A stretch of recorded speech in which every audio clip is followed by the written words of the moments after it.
And all, and welcome to a wet Monaco for today's qualifying session of round 6 of the NORL F1 2017 Championship. I'm joined today by Zach Swader, and as we watch the two Toro Rossos come out for their flying laps, Zach, welcome along to Monaco for this round here today in the rain, and this track's hard enough in the dry, so what are your expectations for today's qualifying?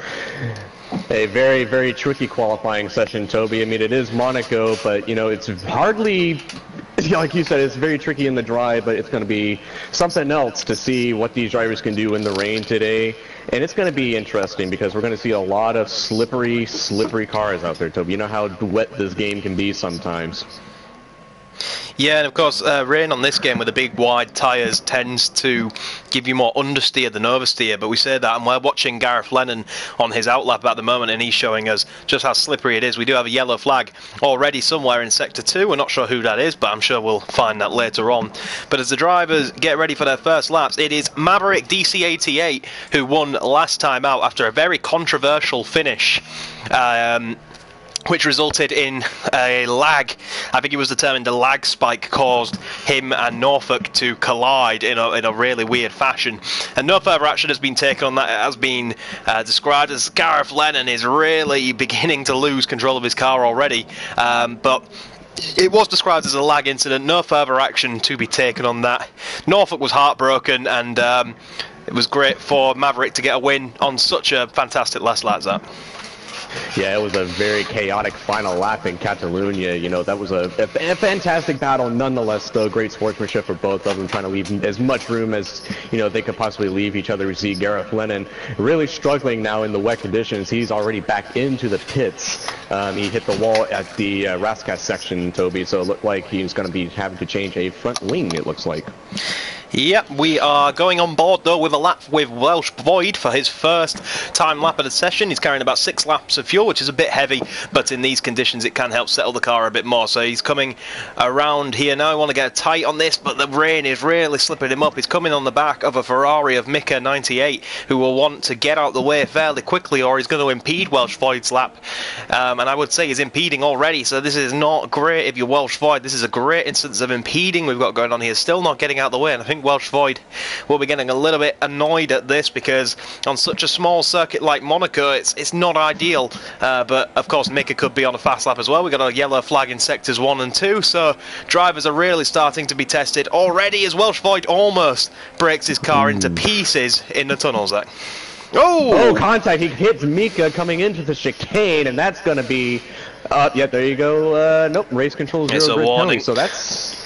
It's a warning, yep. So that's going to be something here. I can't see if there's any damage to the front wing, though, of the Haas car of Welsh Void. So that's an interesting already, Toby. As you can see, the wet conditions already starting to play a factor. We've seen Gareth go into the Raskas chicane, and then we've already seen contact between cars, Toby. So already the wet conditions as Chaza sets a 128. So that's going to probably be... I'm expecting these wet conditions, Toby, to probably be in the mid to high 120s, because normally in the dry conditions, in real life, they can get about 115s, 116s, but in the wet conditions, Toby, it's going to be extremely difficult to try to get a decent lap in. We're watching a man who is definitely one to watch, Norfolk Blue 1234, who could have had the win this time last out, but had an incident. I believe he's just starting a flying lap, so take no notice of this first representative time. He's still in lean. There he goes up into Max Red, and here we go, Zach. Take us through a lap of Monaco on board with Norfolk. Alright, going into the first corner here, going uphill, that's going to be some of the weirdest conditions you're going to see throughout this race, Toby. It's going to be insane. All the way up to the uphill into the left-hand corner. We're going to be coming up to the casino section here, down through here, right-hand corner, and you're going to get extra. You got to hit this right here. You got to stay to the right of this because there is a tree that's actually a root that's underneath the circuit, and it can really upset the car. And now into the slowest corner into Formula One history, the lowest hairpin. You got to keep it nice, but you also got to let it kind of slide, just so you can get that good exit into the corner and going into this section right here, down to these right-handers and into the tunnel section. We're going to be going at about, I'd say about 160, not a very fast track through here. And then you got to hit the hard brakes here. Norfolk kind of clips the wall right there. He's losing it, but he gains because a lot of traction right there, so good recovery for him. Into the chicane here, about second gear for Norfolk at least. Normally it's a first gear in these conditions, but he manages to stay second. Now we're going into the famed swimming pool section here. Sweeping left, he clips the wall again. He's losing it. Toby, it looks like these conditions are really playing havoc for Norfolk right here. Through the swimming pool section here, and now we're coming up to the Rascast section where Gareth Lennon hit the wall earlier into the qualifying section. Very slow here. He's taking it nice and easy. First gear for this one. Down to the final corner onto the front straightaway. So a very scruffy lap for Norfolk, but obviously it's understandable in these conditions. He sets a 137 that lap. Shazza right now still up top with a 128. Kevin Jacobs with a 128.5. So very close competition between those two. And then Nemesis himself with a 129.1. So obviously, you know, first and second right now, Toby, and it's still about 5.5 to play in this session here. Those times could be taken as these guys, you know, Shazza, Kevin, Nemesis, and Norfolk are so far, Toby, the only guys to set a decent, valid qualifying lap. Interesting things to note then on the leaderboard. You can see Chazza and JD7 are going to opt for a potential intermediate strategy as we were watching Welsh Void trying his best to get out of the way of the incoming Ferrari, I believe that was, of Norfolk potentially on another lap. But yeah, very scruffy lap from Norfolk, and it sees him almost 10 seconds down as we see Mika get very, very slippery into the chicane, almost cuts it, and will have lost some time in doing that. So looking up and down the grid a bit more, we can see Maverick DC88 now sets the fastest lap time by some margin as he gets things started on the quick thing, and we can see Norfolk Blue has had it off at the harbour chicane and will rejoin the track, but it looks like Norfolk feeling the pressure of the wet a bit here, Zach. Yeah, he kind of took, I think he missed his braking point completely coming into chicane and it just locked it up. I'm not sure what assist he could be running. If he's running full assist, though, he would still have a lot of trouble with the ABS and the wet conditions, Toby, because this track is very, and you know this, I know this, it's going to be demanding on brakes because, like I said, you're going to be coming into a hard braking point coming after the tunnel into the chicane, and it's very extremely easy to lock up, especially in wet conditions like this. So, yeah, very unfortunate here for Norfolk as he was trying to his best to get a clean lap after that first scruffy lap. So let's have a little talk about the championship standings then, Zach, while we are watching Maverick on his cooldown lap. We can see that Maverick, after last week's win, leads the championship with 88 points, and despite not starting last week, Zach, JD7 is in second, 20 points behind him, but not only that, he is tied on points for second with Norfolk, so 68 points for second and third, which means 20 separate the top three. That is great to see. Chazza did not start last week, which cost him, and he now sits down in fourth on 55 points ahead of Callum J. Spencer, who is a good 20 plus points to the likes of Welsh Void and the guys below them. So quite a close top five, but a really close top three, and it's good to see that our top three contenders are all here and racing today, Zach, and no DNSs will interfere with that one. Yeah, that second place helped Norfolk right there, and especially with the DNS for JD7. So I think Norfolk may have been a little bit frustrated. You know, he's got to be frustrated, especially with it last week being a controversial finish of what happened. But obviously, does help him though to try to get second in the points. But I'm pretty sure he could get a lot more than that. Speaking of Norfolk, I believe this is him coming back onto the track. So hopefully, he's going to try to gain a little bit. He's still on the wet tires, the full blues, which indicates that the full wet tires and the intermediate are the green, so that way if some of you that don't know that the tire compounds throughout the F1, but it looks to me, Toby, I don't know if it's hard to tell, you know how this game can be sometimes, but it looks like the rain is starting to slack up just a little bit. It's not as heavy as it was at the start of the session with about 2 minutes to play here, so I don't know if it's going to be given enough time to either to go on the intermediates if the track is going to dry up, or do you think it's just going to be one of those things where you just got to take what you can get at this point, because obviously these conditions are just treacherous, but it does look like it's trying to let up. Well, a nice deviation right now is we've got 1, 2, 3, 4, 5 guys on the intermediates, and the rest of the guys opting to stay on the wets, as Nemesis goes on the wet tyres now in the garage as well. So a lot of guys are going to try as well. Maverick DC88 is going to try. It looks like it is definitely drying out then, Zach, so a lot of people are going to try for an intermediate lap. We're watching the first of the intermediate laps to come with us. Zach, if you would like to watch Chazza, he's coming through the tunnel right now. He is going to be arguably the first of our intermediate competitive times to be set on the board, though. He's coming up behind a Force India, when the Force India goes straight on, gets right out of the way, which is good to see in terms of traffic, but he's actually hit the barrier in doing so. So he's kind of hurt his own chances, as Anel, but we're watching him come through the swimming pool section. Chazza, full commitment, almost full throttle, about 3/4 throttle. There's a little bit of front wing on the exit of the swimming pool section, but runs up to Raskas now, full throttle, hard on the brakes, trying to avoid a lockup. It doesn't look like he's using ABS. You can see on the brake meter there, trying his utmost not to lock up. He will come around the final corner, and the run to the line will seem like a forever to Chazza. As he comes up to the line, will he improve? He does, and he goes P2, 4/10 of a second behind Maverick, but Maverick has yet to set an intermediate time, Zach.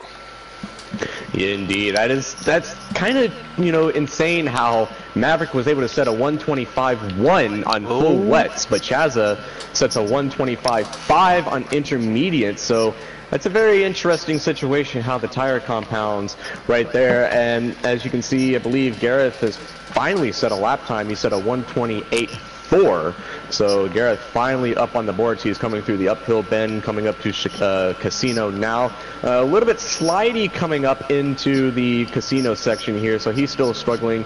Obviously, you know, these treacherous conditions still with the intermediate, so as he's about to approach the Lowe's hairpin. We got about 5 seconds left in the session, and so far Maverick and Kevin and I believe Nemesis are about the only ones I believe that are still on JD fast takes laps. provisional poles, that. Oh, there you go. So JD7, the Welsh McLaren, is going to be taking the pole for this one so far. Obviously, Chazza, though. Chazza's coming through up into Raskas. I'm not sure if he's going to improve on this lap. Oh, there's a yellow flag. Welsh Void. Yep. Oh, that was Welsh Void. So probably going to cause a bit of interference for that one. So I don't think Chazza's going to improve on that one. But interesting qualifying session, Toby. Interesting so far for sure, and it looks like that is everyone but Gareth Lennon to complete a lap. We will keep an eye on Gareth Lennon on the left hand side of your screen there to see what he does with his lap, but JD7 takes a pole position by scarce amounts, just a few hundredths of a second between him and Maverick, and then just a tenth of a second between Maverick and Chazza. So a really close top three once again, and that's something we've seen so much this season. But to do it at a track like Monaco, under the pressure, under the rain, that is a great feat. And good job to Gareth Lennon, considering his issues. We can see Welsh Void has a 5-place grid penalty to take with him into the race. I wonder if that is for the contact between himself and Mika. And unfortunately, Callum J. Spencer, Welsh Void, Anel Tanovic, and Galactic Skull 2 all fail to set a time, Zach. Yeah, I'm still finding it quite weird how, you know, but at least between the difference. I mean, look at this. We got Chazza on intermediate, slower than Maverick in the wet. So that just blows my mind how, even though the different tire compounds, when theoretically the intermediate should be quicker, but obviously it may have been the time that the conditions were still may have been favoring the wets. I mean, who honestly knows? But we're about to go green flag racing here. Start of the Monaco Grand Prix, Toby. This is going to be interesting coming up into turn 1. Of course, let's sit back and watch the lovely intros before the race.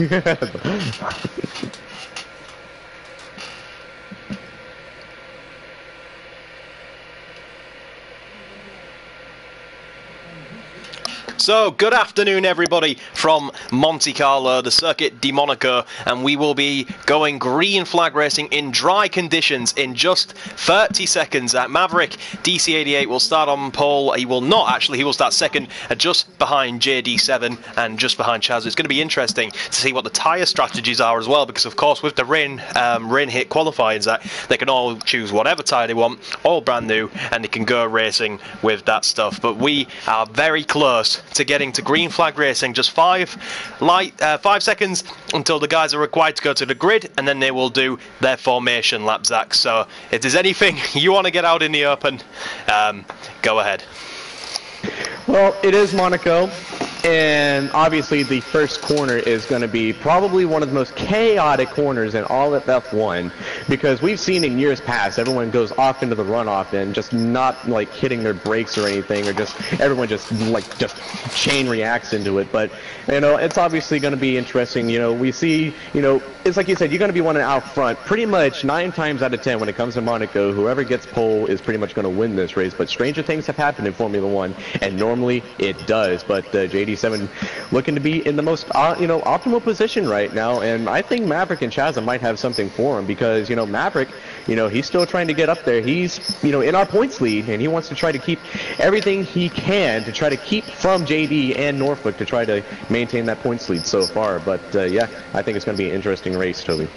Interesting thing where you're watching right now, the first of the guys to take the super soft tyres is Chazza in 3rd place. So JD and Maverick opting for the super soft tyres for the race, and Chazza going for a slightly longer stint in the first stint. We'll have to see how that plays out for him. And then everyone behind him is ultra soft until Super Ninja, and then Kevin Jacobs, Mika, Anil Tanovic, Galactic Skull 2 and Welsh Void all on the super softs. But we're watching JD coast on up to his grid box. That was a very quick formation lap. These guys want to get underway as soon as they can, obviously, so we'll have to see how the Monaco Grand Prix goes, but we'll leave you with a little bit of silence while we get ready to commentate a surely thrilling Monaco Grand Prix.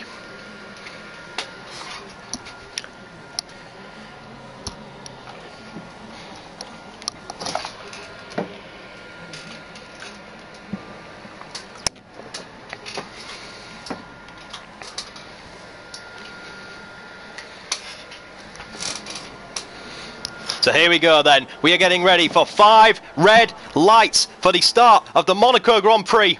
It is lights out and away we go, and it looks like it's a pretty decent start for JD, but it looks like Maverick is going to be under a little bit of pressure coming from Chazza into turn 1, but he gets away with it. We can look a bit further back. We can see a few guys losing positions up and down the field. Nemesis Racing has had a little bit of contact with the barriers in the background. Kevin Jacobs has dropped down all the way into last position, so something definitely happening for him. We can see Chazza is under a bit of threat now from Norfolk Blue immediately. Norfolk Blue is going to be wanting to do something pretty drastic, but not that drastic, down into the corner. We're coming into the lowest hairpin now. These guys are all going to bunch up and get very close. This is arguably the closest they're going to be, and the McLaren has made contact with Mika there. The McLaren has made contact with Mika, and Callum J. Spencer has got a 5-second stop-go penalty, Zach, for ignoring yellow flags.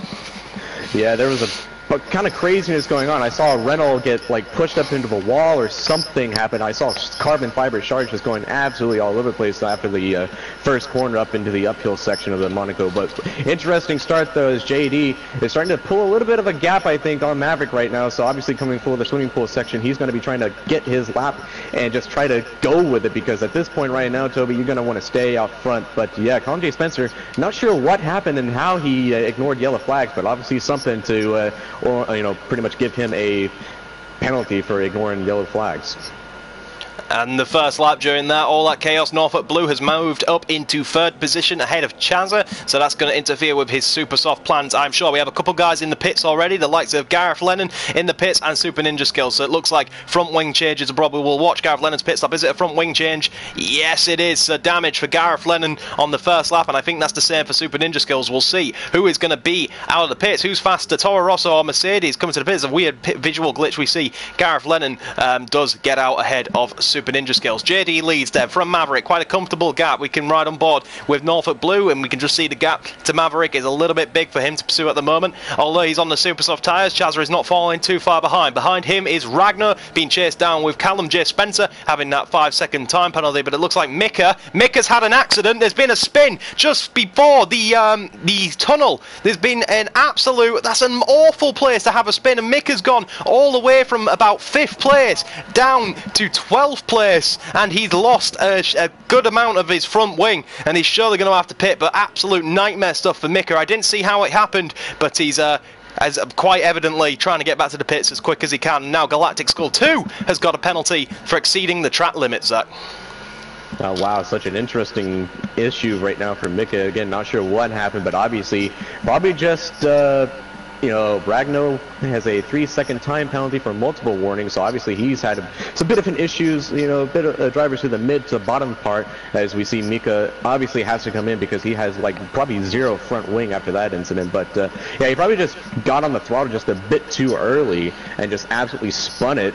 Either that or he just washed up the racetrack and just hit the wall. But yeah, very unfortunate situation for Mika. As we take a look now, as we can see right now, Norfolk is, I think he might be a bit losing ground to Chazza. Obviously, it's kind of interesting though because, Norfolk is right now on the Ultra Softs and Chazza is on the Super Softs, but I don't know if either Norfolk is having a bit of issue with the car or else he's come in contact during the start, which I doubt it because they've kind of been in clean air. But something interesting to watch though, I think, because, Norfolk, he's going to be wanting something after last week. So pretty interesting stuff between Norfolk right now. Yeah, we are watching the battle right now between Welsh Void and Galactic Skull 2, getting very close in the swimming pool chicane to come next. Very close, full commitment from both drivers. Great racing from the two of them, nose to tail stuff. We can confirm, thanks to our executive race reporter Nibbler, who unfortunately did not make it in time for the race start, that it was a spin. There inside though, Welsh Void calling on Galactic Skull. Inside, that was an interesting move from the Welshman on the Scottish Toro Rosso, Toby. That was a fantastic move there. I hated to cut you off, but obviously, such scenes with this one. That was a fantastic move from the Welshman. Yep, great move from Welsh Void. We also saw during that mix that Gareth Lennon's got a penalty after just having a spin at the Harbour chicane. We can see Callum Spencer is now the closest to the next car on track. He's hunting down Ragnar once again with that penalty. But thanks to our in-race reporter Nibbler, who was unfortunate to miss the race start, can confirm that Mika did spin all on his own at the very start, just before the tunnel there. So we're watching Callum J. Spencer hunt down Ragnar, yellow versus orange, McLaren versus Renner, and the McLaren is getting very close through the swim pull chicane. Is he going to go out the inside? He thought about it and now will go a little bit wide, lose a bit of ground, and he's going to have to try have a go in Ratscast, but he's way too far back. He's going to have to try hold off. Can he pull a similar move to his compatriot? No, he cannot, and he's just going to wait, try get a bit of DRS and see if he can do anything into turn 1. We'll see how effective the McLaren Honda engine is. Of course, equal performance, so we don't have to worry about the McLaren being about 20 miles an hour slower in a straight line. But up the hill they come into the casino section, and Ragnar has done enough to stay ahead, Zach. Yeah, and it's funny enough, Toby, that the McLaren is actually going to be getting the Renault engines next year. So kind of an ironic situation right here. But obviously, Conte Spencer trying to hunt down Ragnar coming through the lowest hairpin, though. And obviously, it's very a big illusion when you think, you're gaining someone through the lowest hairpin when actually that's the slowest, like we said, the slowest corner in Formula 1. So you think you're catching someone, but then you got to remember, oh, there's still a little bit of a straight, a little bit of acceleration coming after the lowest hairpin, though, as, Spencer looking to try to gain something. We're coming through the chicane right now. Still not enough to make a move here to try to pull maybe like a Kimi Räikkönen, hopefully not. But, it's a very interesting situation, though. Don't forget, Colin J. Spencer has the 5-second penalty for, again, ignoring yellow flags. I believe it was the first lap after all that chaos, but he's nose to tail right now. He's on the gearbox of the Renault right now, but I don't know if he can make enough move. He looks like, he loses it just a little bit. Both cars step out off through Razzcast right here. Welsh Void with a 3-second time penalty, as well as Norfolk Blue, so multiple warnings. There's a lot of penalties going on, Toby, right now, so obviously track extending or, or something, maybe a little bit. I honestly think it could be a little bit of corner cutting either through the chicane or through the swimming pool section, because it is very difficult to try to get the lines right through those sections.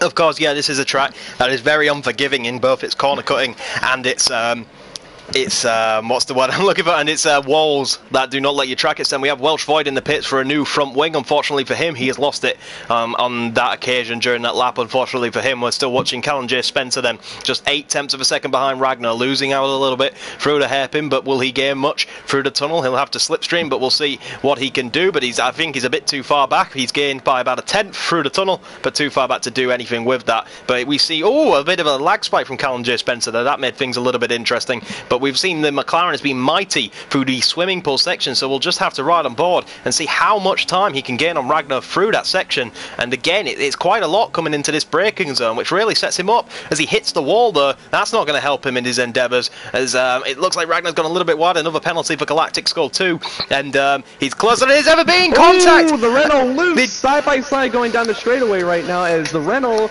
of Ragnar just absolutely loses their side by side coming into the first corner. Who's going to let up? They don't let up, and this is fantastic stuff right now coming from both of these drivers, still side by side, and Colin J. Spencer wisely backs off, because that could have ended in disaster for both the drivers. But, you know, honestly, though, we saw it looked like Ragnar kind of lost it coming off of the Rascat section coming onto the front straight as his car got sideways, and honestly, I don't know if there was a bit of contact as Spencer tried to check up, you know, to keep from like completely taking out the Renault, but they were side by side going through turn one, which obviously you never want to do, as we see Spencer losing it coming in right into the tunnel.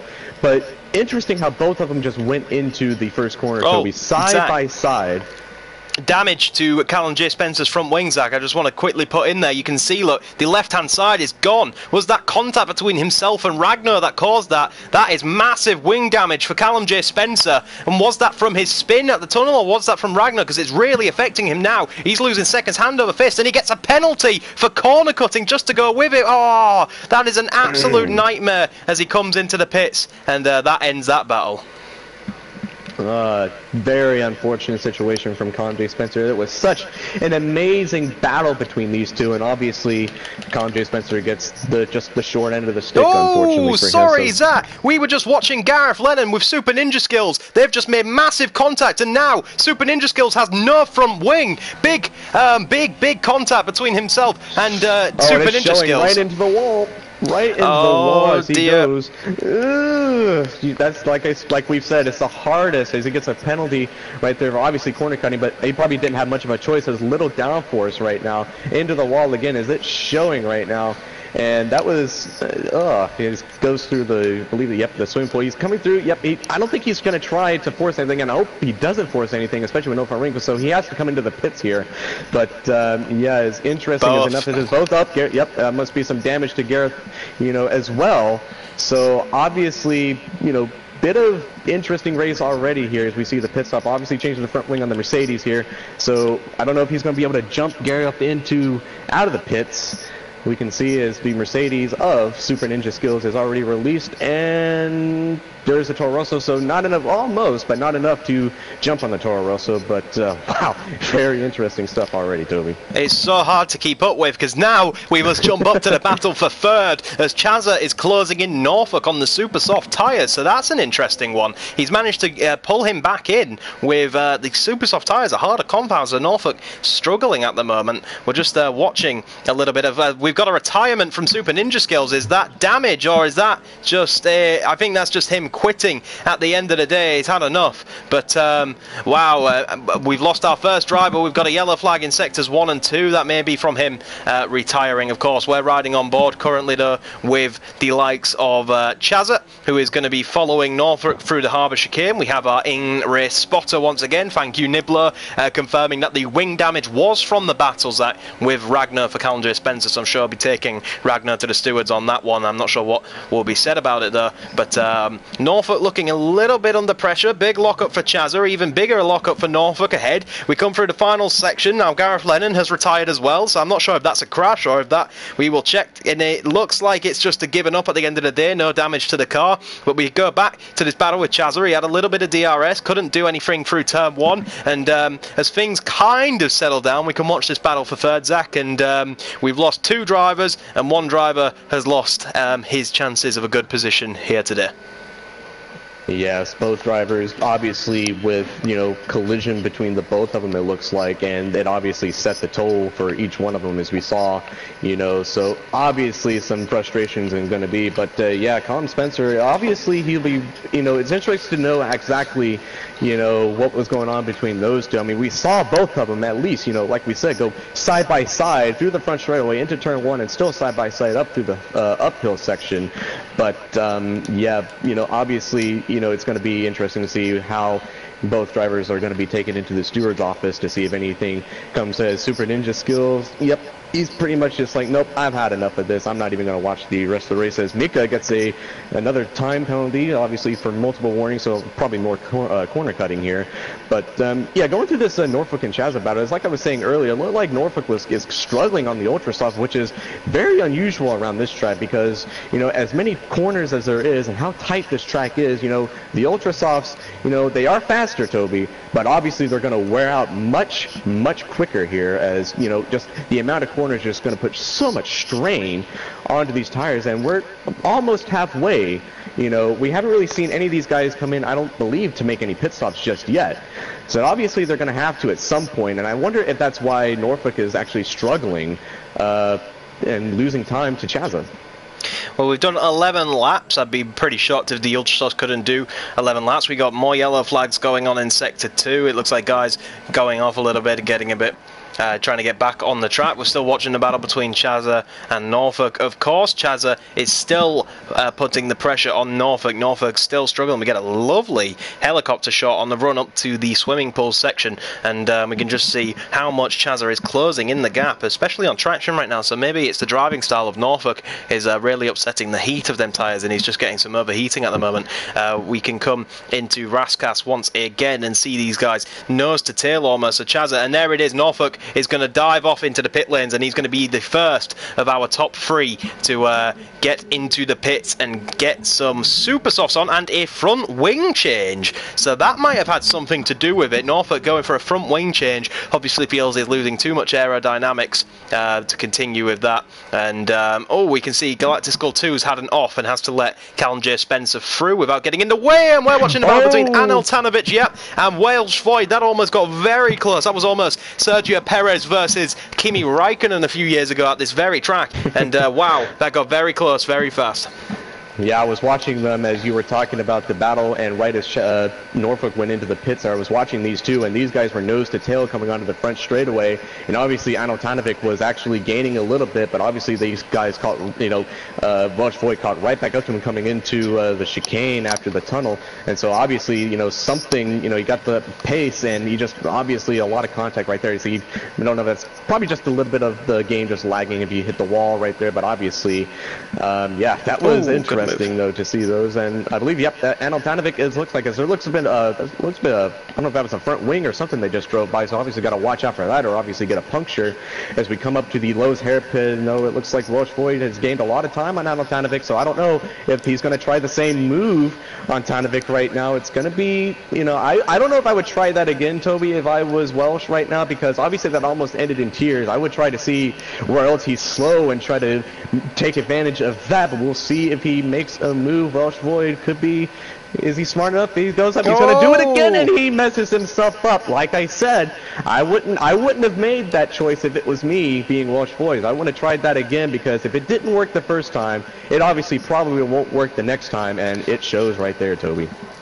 Yep, he had to get out of the way, but here's some breaking news. We have Galactic Skull 2 missing a front wing. He will come into the pits and to get a new one, so he's lost that somewhere along the way during that battle. Callum J. Spencer moved up past Nemesis Racing by making a good move up the inside. So a lot of pit strategies just been ruined by losing the front wing, and we have to give respect to the two at the front. 1.6 covers the gap at the top at the moment, but these guys have been absolutely solid. They haven't lost any front wing, they've just stayed calm, they're following each other. Maverick has gained about 2 tenths on this lap, and he's trying to put the pressure on JD now, but he loses a bit through turn 1, so it's a great effort by these guys. These guys are showing what it's like to not make mistakes, and these are the two guys that have effectively are battling for the championship. These are the guys who are going to come off best for the championship at the end of the day, as Norfolk had to have that front wing change, which is going to really upset his race. But Maverick on the offensive has already pulled in about half a second on this lap, Zach, on JD. Yeah, already almost nose to tail Maverick coming up to the gearbox of the McLaren right now. And so, you know, like you said, respect to these two guys, they pulled away from pretty much the pack, as, you know, I believe it's a almost 9 second gap between Maverick and Chazza between second and third.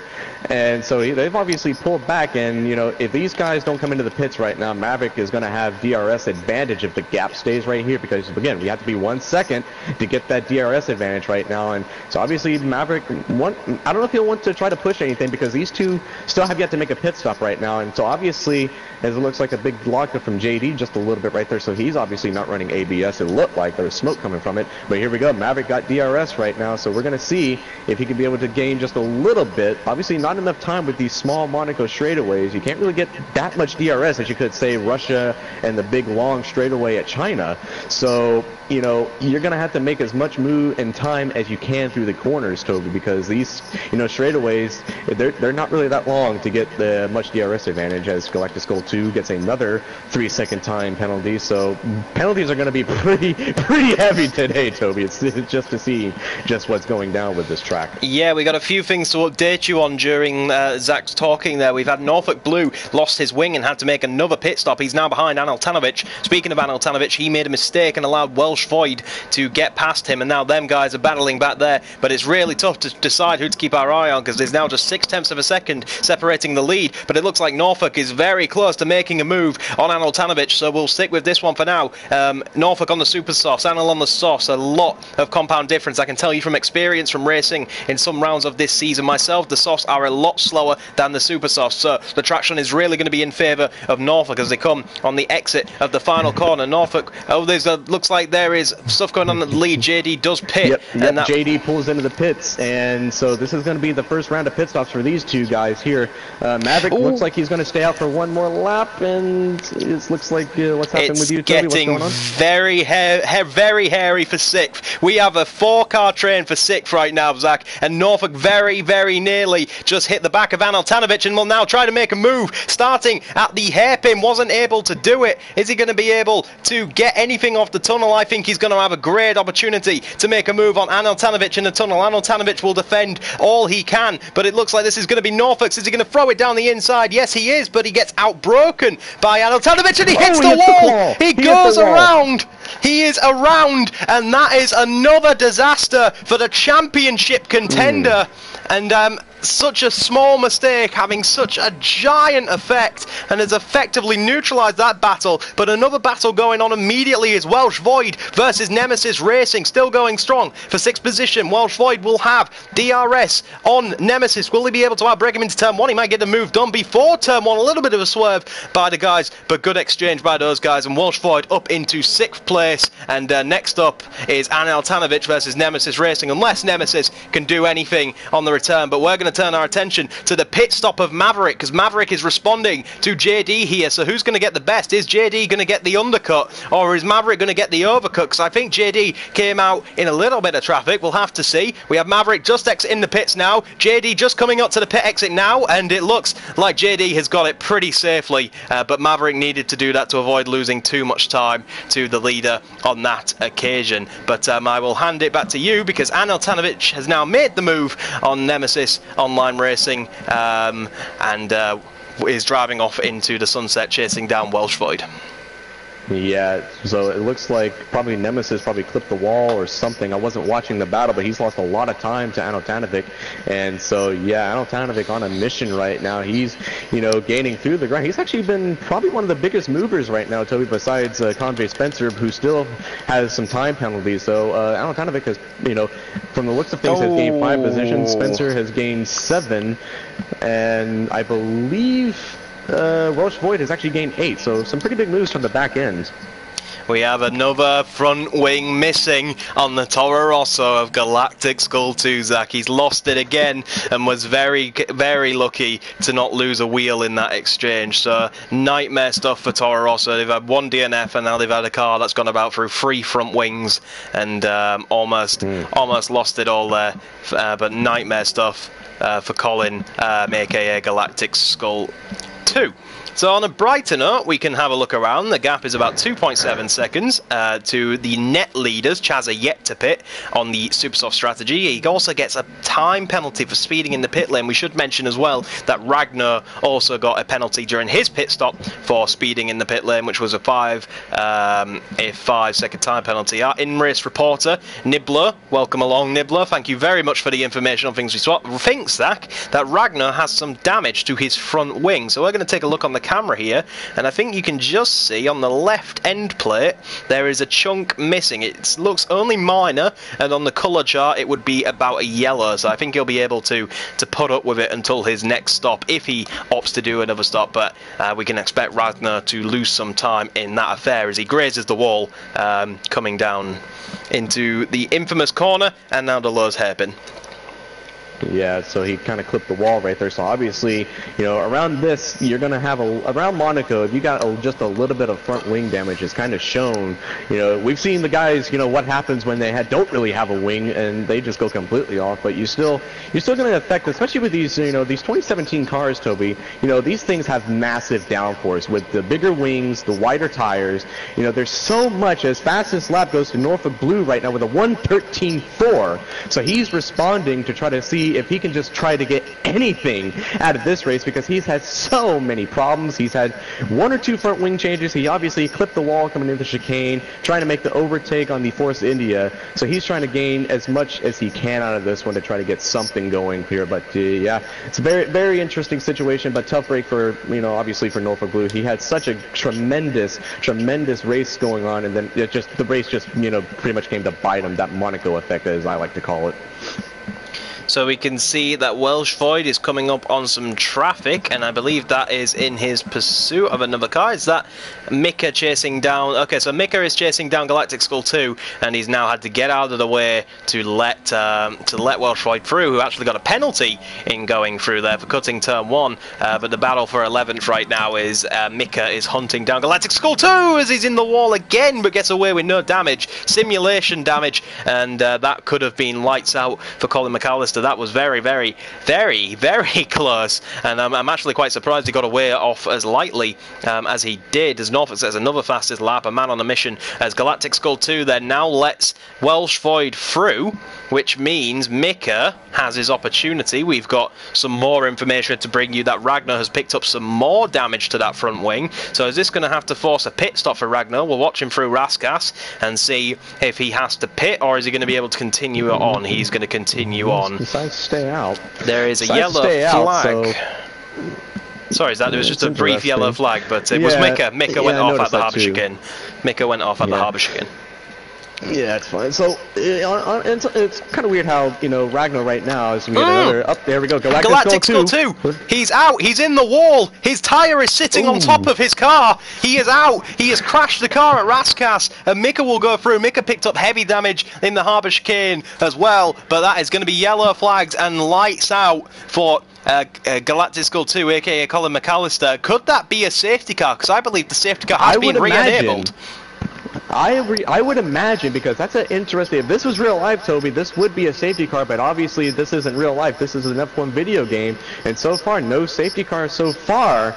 But you gotta wonder though. This is his car right now. Okay, I believe his car is finally despawned, so I don't think that's gonna be a safety car. Yep, no safety car. Yeah, no safety car. So very interesting stuff. So yeah, that was interesting. I think that was just probably more downforce problems, as he's clipped the wall so many times. As you said, he got lucky, but obviously his luck pretty much ran out.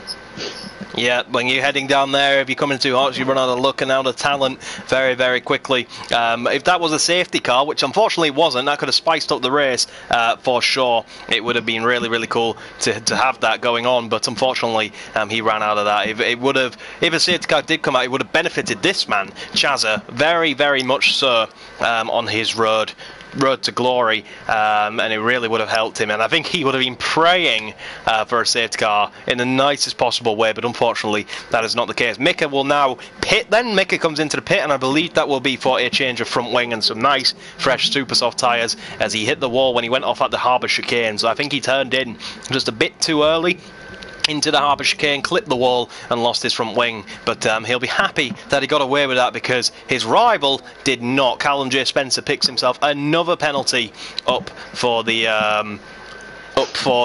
ride, and Galactic Skull 2, where you're hearing is saying his brakes failed, so I'm not sure if his brake pedal on his Thrustmaster set had an issue or if he just couldn't stop in time. We're not sure on that one, but Callum J. Spencer will now come into the pits, and I'm assuming he's going to serve some of them penalties, but some will just be added to his race time at the end of the session. Yeah, I hate to cut you off right here, Toby. I'm looking at the right now, and JD is actually gaining some time on Chazza. Chazza just had to go by the Haas of Welsh Void, and so a bit of traffic for him. So that's obviously going to slow him up. So I think this will be JD's chance to pounce on Chazza at this point, because I believe even before Chazza had to overtake the Haas, the slow Haas driver of, I believe that, yeah, that's Welsh Void, as I said. He was actually gaining. As we take a look now, it looks like JD is going to have to overtake the Welsh driver at the moment, coming onto the front straightaway. But yeah, yep, Welsh Void decides to go ahead and let JD through. And so that actually, funny thing here, and I've never liked this about F1, but you can get DRS in the car in front even if you're not battling for position. I've always kind of wished it was for battle that you're actually gaining position, but unfortunately that's not the way it works in Formula 1. But at the moment, JD is reeling in Chazza, but we could have a final shootout like we did last week at Catalunya. So this will be funny, this will be interesting to watch. I'm going to be watching these two very, very closely as we get to the final closing laps of this race. Well, yeah, of course, but you got to remember Chazza is yet to make his first pit stop, so he still has to pit. The question is, as pointed out by Nibbler very well, is if JD does catch and does battle with Chazza, that's going to bring him into the clutches of Maverick, as we can just see in the background of the pan shot there. He's not too far behind, just about 2 seconds, and it all depends on this point how hard Chazza will fight Maverick when he gets up to him, because he can fight him and really help Maverick out, but at this point in the race I think that Chazza would be a bit smart. He'd realise this isn't his fight, there's no point wasting his own time. He's on a different strategy completely, and there's no chance that he'll hold him off for long, so it just cost himself time. But Chazza comes into the pits anyway, isn't going to cost JD any time, and he doesn't actually get any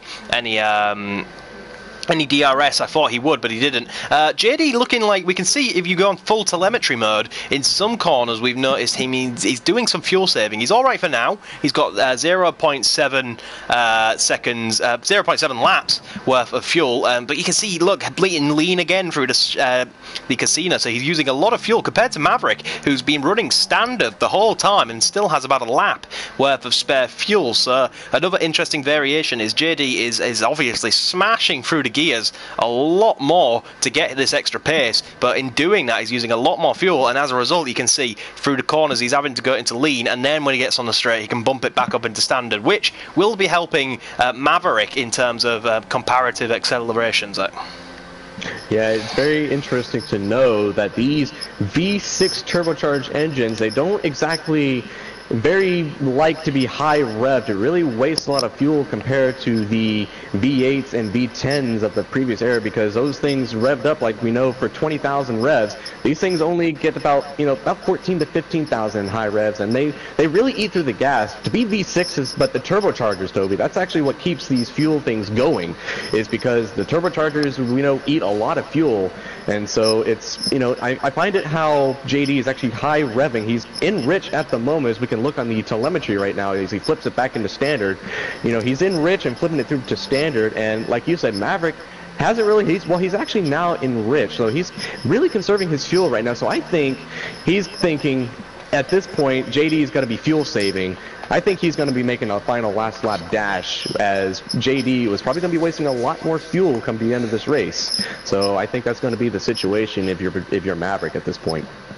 So if you're just joining us, we've noticed we've got a few guys joining the stream. Welcome along, everybody. Hope you're having a lovely evening on this bonfire night. Here's a little catch-up of what's happened so far in the race. So we started off, we got away well, and these guys drove off into the distance, JD and Maverick, and had a great battle, and now still are battling. Chazza opted for a different strategy and tried to go longer in his pit stop, unable to challenge the top two with that strategy, and Maverick has just hit the walls out. Maverick has just lost a little bit of front wing in the swimming pool section. That could be dear in this battle for for the lead. He's already lost a second through the swimming pool section. Will he pit? That is the big question. I don't think he can afford to pit in this battle for the lead, but he hit the wall on the swimming pool section, and he has lost a chunk of front wing. I saw a bit of carbon fibre come flying off when he hit the wall. That was, wow. That was very, very important for the race, as we believe that Norfolk has also made a move. So shout out to him, but we just did have a potential race-defining moment, Zach. Yeah, if he hit the wall and he pits now, the delta at the moment is about the gap. Ragnar's had a spin at the harbour chicane. Yep, and so that's going to allow Callum J. Spencer to catch him. Yep, Callum is right with him. Yep, so we're coming through into the swimming pool section. We're riding on board with Callum J. Spencer. He's going to try to make a move right now on Ragno. Comes right up on the gearbox of the Renault here as we're coming into Rascas at the moment. And it looks like... he's going to be playing smart on this one. If I was Callum J. Spencer, you know, I would try to do something here because remember, he's got a 5-second, still got a lot of, obviously it's more than 5 seconds at this point because obviously a lot of corner cutting track extending with this strike, but obviously sometimes you just don't have a choice with this one. But yeah, very unfortunate situation for Ragno. But going back to the Maverick thing, if he pits, he's going to fall right into the clutches of Chaza. So I don't think, like you said, he can afford to pit at this point. But yeah, that was probably a race-defining moment, Toby. So if JD can hold his own, down the inside.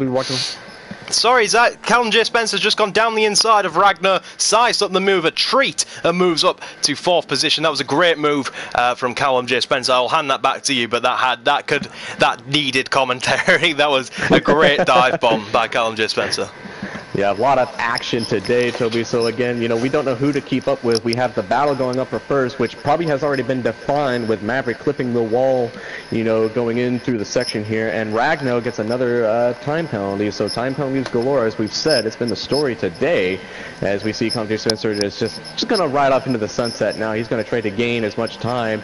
I have to see, Toby, how much his penalty time has accumulated, because if it's more than 15 seconds... that will actually put him down to probably, I would say, 6th or 7th, because I know Tanovic is, I think, about 15 seconds behind these two. So we'll have to see where his goes. Norfolk gets a time penalty, so that's going to push his grid down a little bit more. So, but yeah, that's going to be interesting to see how Callum J. Spencer reacts to all this time penalty and try to get into at least 4th. We'll have to see how it plays out toward the end of the race, Toby.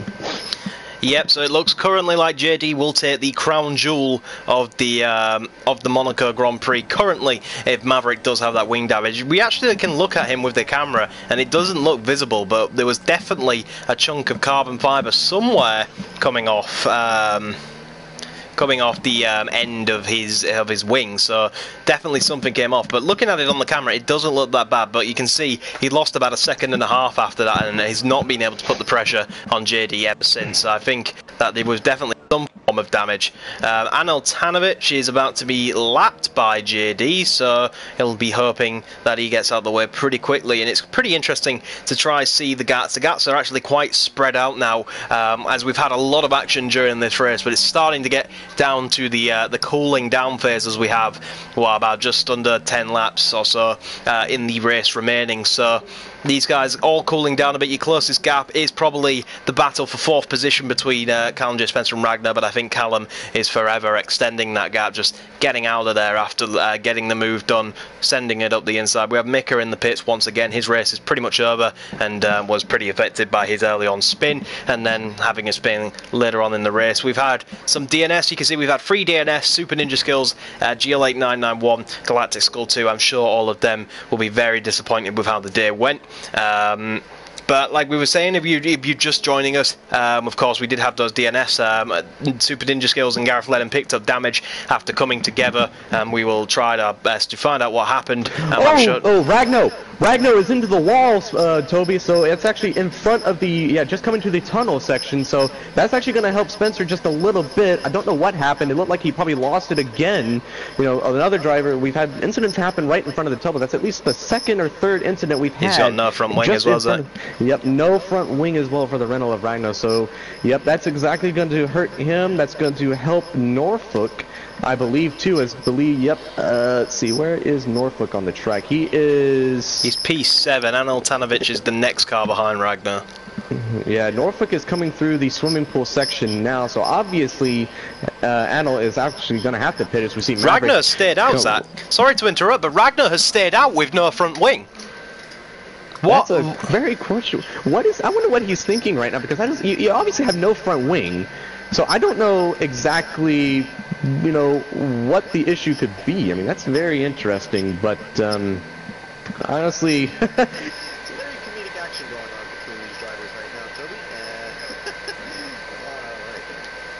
Yeah, we are just adjusting the party volume for you guys who are saying that Zach sounds a little bit distant. That should hopefully be a little bit better for you guys now, as we've adjusted that. But back to the race at hand. Ragnar staying out with no front wing. It could, as well, it could be very possible it could be a visual glitch on our end, but I'm not entirely sure why you would stay out with no front wing. But it looks like the car's handling pretty decently, so I think it may just be a visual glitch, because I'm sure that Ragnar would not allow that to happen. But regardless, there goes Anil Tanovic. He's done the exact same thing Norfolk did earlier on. He was trying to get himself spun around as quickly as possible, but he was gaining about a second per lap on Ragnar. That's going to help Norfolk.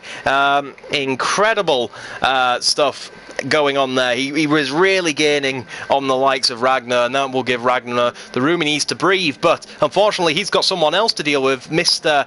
Norfolk Blue 1234 on the ultra soft tyres is going to be coming at him thick and fast, and trying to get past. Of course, these guys have both got massive amounts of penalties, Zach, excuse me, and so position is very much key, but it looks like Ragnar has got at least some front wing. But is that going to help him in any way against this man on the ultra soft tyres, do you think, Zach? I would think so, because even if, as we believe, yep, right down the inside, so there you go. Obviously, you know, visual glitch or not, I honestly think Ragnar has no front wing, because he hit the wall, and I kind of saw him on the back end as I was just flipping through the driver list here. I saw him like at the last second, and he hit the wall, so I would expect there to be no front wing, so I honestly don't understand why he would stay out. I mean, you're hurting yourself a bit more not having, but although at this late of the stage, I'm not sure if it would make any difference at this point, but as you can tell, it's really something is affecting visual glitch or not, Toby. So we have Kevin Jacobs pulling into the pits for the second time in about 3 laps. So I think he's gone out on his was supposed to be his final stint of the race, and he's damaged the front wing. The Haas guys gets to work at replacing that for him, and he'll not be enjoying this, because that will help Mika in his attempt to try get in the points, but he's 2 laps down, so I think he'll be all right on that one. Mika's had a pretty rough day in the office and looks like he's settled for 11th and last place in this race. But Ragnar has lost a lot of time to Norfolk. There's no chance of him catching Norfolk by the end of the race. And the most interesting thing we've got to watch now, Zach, looking at the intervals, is of course if there's any more incidents, but the man, the myth, the legend, Anil Tanovic, we've got a yellow flag somewhere in sector 1. Just have a quick flick through, see if we can see what that is, and nothing. Oh, and it's Mika. Speak of the devil, commentator's curse, whatever you want to call it, but Mika has no front wing after having an already miserable day in the office. He's had an incident somewhere and has lost his front wing, and it looks like he's I'm not sure, is he going to pull over? And I think he's calling it a day. Yep. I believe this is going to be a retirement for the Ferrari. Yeah, there it is. That's a retirement. He's called it a day in the office. So every finisher will score a bag full of points here. But here's an important thing. Anil Tanovic has gained 3 seconds in 1 lap on Ragnar. That's what I was going to say before we had the yellow flags going on. We have the yellow flags in sector 2 currently due to his retirement. But he pulled off in a safe area, so there shouldn't be a safety car needed. And it looks like Ragnar's wing damage is just going to cost him too much. Surely he would pit at this stage. Surely he has to admit defeat, but he's not. He's going to try stay out, and he's just going to try hold his ground. But the man on a step harder compound of tyres is just going to eat him for lunch, you would think, in the aerodynamic sections. And look how much time he gained through sector 1, but where's he got to go for with it? Up the hill he goes. It forces him to the outside, and not too much of a fight by Ragnar. He lets him through, and if he's that willing to let the positions go that easily, I can't understand why he wouldn't just pit, Zach. It's baffling me at this stage. It's baffled me, and that's kind of why I was kind Nemesis Racing, sorry Zach, Nemesis Racing has spun in the swimming pool chicane and is reversing down the track. This is and then hits the rear wing on the wall, almost spins it again, but that is some Italian job stuff from the Italian man himself in Monaco, and it couldn't have gone much worse for Nemesis there. But, Toby, JD just gets a 3-second penalty, and he's about Maverick is about 5 seconds behind him, as Maverick is coming through Rascas at the moment. JD is now in the front straightaway. I just noticed that. And so that's going to be interesting. I don't think JD has got any other penalties besides that. So if Maverick can push, he might actually be able to win this one just by penalties alone. So this is going to spice things up for the lead, Toby. We are looking at the race director right now just to confirm that there is a lot of penalties and not a single one has Maverick's name on it. So Maverick needs to get within 3 seconds then to potentially take the win, and surely that's all of JD's warnings used up, because he's got 3 seconds and now he's got to be really careful, and maybe that will play into the mindset of it. He can't push as much as he wants to in fear of a penalty, but 3-second penalty and not a single warning for our golden boy, good boy, Mr. Maverick DC88. He's not had a single warning. Great effort by the man from England to get that in. Chazza HD is closing in on the ultra soft tyres, but I'm not sure he's going to close in enough. The Renaults have had a pretty poor day. One's driving around without a front wing, really struggling to get around the hairpin. The other's just reversed down the road doing some Italian job tactics. Excuse me. Kevin Jacobs coming out of the tunnel, chasing down his teammate of Welsh Void. But other than that, the gaps have kind of fanned out a little bit, and it's a little bit more calm. And now it gets into the business stage as Ragnar picks up another penalty set. Yeah, so this is going to be interesting. We've got about, I would say, about 5 to go, I think. It's a bit weird how trying to look at things right now. I'm still getting used to this. I apologize, but I'm still getting used to the F1 kind of layout here for the menu. I'm used to, the AIC, but this is very different. But right now, Maverick has actually got it under 5 seconds right now. But at least I'm used to saying stuff like that because that's typical commentary. But honestly, though, I wonder what's going to be going through JD's mind, though, because as you said, he can't exactly push. He's used up all of his warnings. If he doesn't push, that's going to allow Maverick to gain as much time as he wants with the final few laps. We're 35 to 39. It's a 50% race. So obviously, if you're Maverick, you just got to push as hard as you can. I wouldn't leave anything on the table at this point if you're Maverick. Yeah, Niblo in the chat thinks that Maverick had better tyre wear than JD during the last stint, and he's wondering if that is going to be the same case this time around and may play into this. But JD really has a wet weather cloud hanging above his head, because I'm pretty sure that Maverick's engineer, Jeff, will have told him about the penalty. JD has got past Nemesis quite quick and clean, so this could play a part. How quick is Nemesis going to get out of the way for Maverick to allow this chase to continue? Nemesis could play a huge part in this race if he doesn't get out of the way quickly. Oh, and he's still not quite out of the way, and that is he's lost a good half a second, and he gets a little bit psyched out and locks up for good measure. So I think Nemesis has hurt Maverick pretty badly in that chase there, unfortunately. But 5 seconds, so the net gap is about 2 seconds currently. Finishing off the race, we're having a look around up and down the field. There is a Mercedes of... Okay, so Chazza has, I believe, lapped Norfolk, so that is not a legitimate battle for position because we have this man, Callum J. Spencer, in between that battle. We're looking up and down the grid, and Ragnar still driving without a front wing. You've got to give the man points for determination. We can see our DNFs as well, but a net 2.3 seconds at the end of the day. About 2.3 seconds separates the top two when you consider JD's penalty. But has Maverick got 2 seconds left in those tyres? I'm not sure he has that. I don't think so either. As you can see right now, JD has actually extended that gap. Maverick did have it down to under 5 seconds, but now, Toby, it looks like he's actually losing. He's almost, it's at 5.5, almost 6 seconds, the interval between JD and Maverick. So obviously, I believe Maverick's tires either are falling off or he just doesn't think he has enough time to catch JD, which I don't think would be the case right now, as we see Ragnar gets another penalty. So just to tally that one up back into the penalty box with this one. But yeah, looking at the things, I believe Maverick's tires probably just doesn't have enough life left in them, because now the gap is pretty much at 6 seconds. So I believe JD might be in the clear even with that 3-second penalty. Yeah, it looks like JD has managed to find the confidence he needed to get the gap back out, as it's now double what he needs to keep his first place. He'll be a little bit, very close to hitting the wall on the swimming pool, though. You don't want to be doing that too often, JD.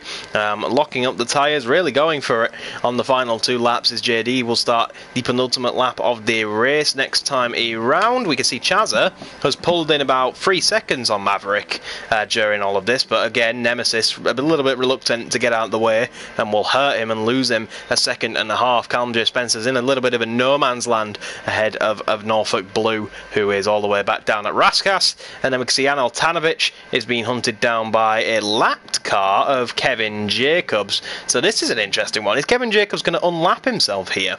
I think he's well within his rights to do so, but how's he going to do it without costing himself too much time? And the car is trying to unlap himself for 2 minutes time. He's not in a big rush to do so. His teammate is currently invisible, so I think his teammate isn't actually racing, and it may be an AI driving for him currently. But Kevin Jacobs trying to get past, but I'm not sure why, because, well, the next guy is a good 30 seconds up the road for him, but everything's cooled down a little bit, Zach. We think the race has been decided. Kevin Jacobs and Anil Tanovic had a bit of a coming together. I don't know if this is lagging or something, but Kevin Jacobs, at least on my screen at least, is kind of lagging just a little bit. But definitely Anil Tanovic and Kevin Jacobs, they had a bit of a coming together just right before the Lowe's hairpin, it looked like. It looked like Anil Tanovic pretty much pincered Kevin into the wall. So that was a very interesting, thing to see there as I was flipping through the field. But you were talking about the Rush Void's car being ghosted. When I kind of noticed people going through, they were actually overlapping him. His thing did have the AI next to his name, so obviously he is not in control of his Haas car. But coming down to the final lap, though, the man right now that we are watching, at least I'm watching, it looks like it's a bit of a spits of first rain right here, but obviously not going to be enough to affect the race. So it's going to probably end on a sprinkle right now. But JD, even though with the 3-second penalty, though, has found the confidence boost just a little bit to kind of help him through. With a 3-second penalty, Maverick doesn't have any penalties, but he's not close enough to try to gain an advantage on JD's penalty as we come through the chicane through the final time. But all in all, even with that 3-second penalty, Toby, I believe this was a pretty good outing for JD.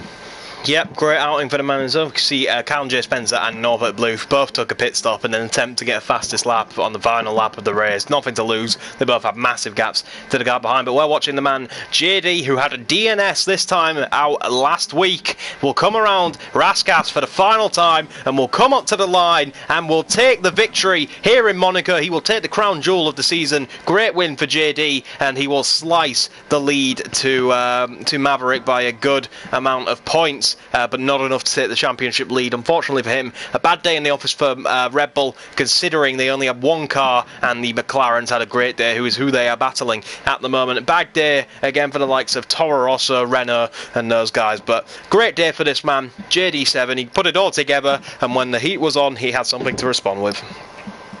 And fantastic outing for JD, even though with a 3-second penalty, though, still manages to keep the lead to Maverick. Maverick, probably his tires were probably just falling off just a little bit, or JD just found the confidence. But yeah, very good race for JD. He wins the race that I think everyone in F1 would love to win, besides their home Grand Prix, and that's Monaco.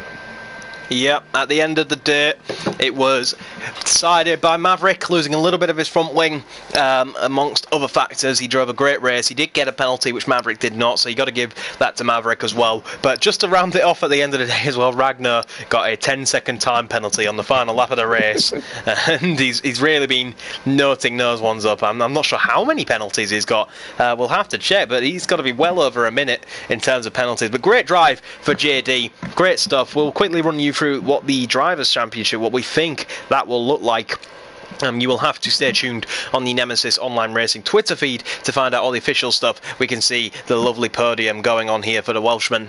It looks like Maverick will retain his lead in the championship ahead of JD, and then it's possible that Norfolk has kept his lead just ahead of Chaza. Then you have Callum J. Spencer in 5th ahead of Welsh Void, Super Ninja Skills, and Altanovic, Nibbler, and Nemesis Racing cover your top 10, and they will probably vary. Stay tuned to the Nemesis Racing channels to find out what happens there. McLaren were leading the Drivers' Championship by 2 points coming into this round, and I'm sure with their 2 guys coming in, they will have retained that lead. We can actually see what was the total. God, show us the total for Ragnar. 35 seconds of penalties for Ragnar here today, so I'm surprised he didn't get disqualified, to be honest. I'm not sure if that's a feature on this game, but it looks like McLaren will still lead the way from Red Bull from Mercedes in this race. Zach, how was your first commentary for NORL? It was a very good experience. Thank you for allowing me to actually be able to do this with you. So we're not, unfamiliar with each other in commentary, but the first time, actually commentating, or at least for me and you both, actually human drivers, as, we both commentate the AIC. But a very good, first outing for this one. There was a lot of front wings going all over the place and a lot of time penalties. But a big congratulations to the man JD for getting the win at Monte Carlo.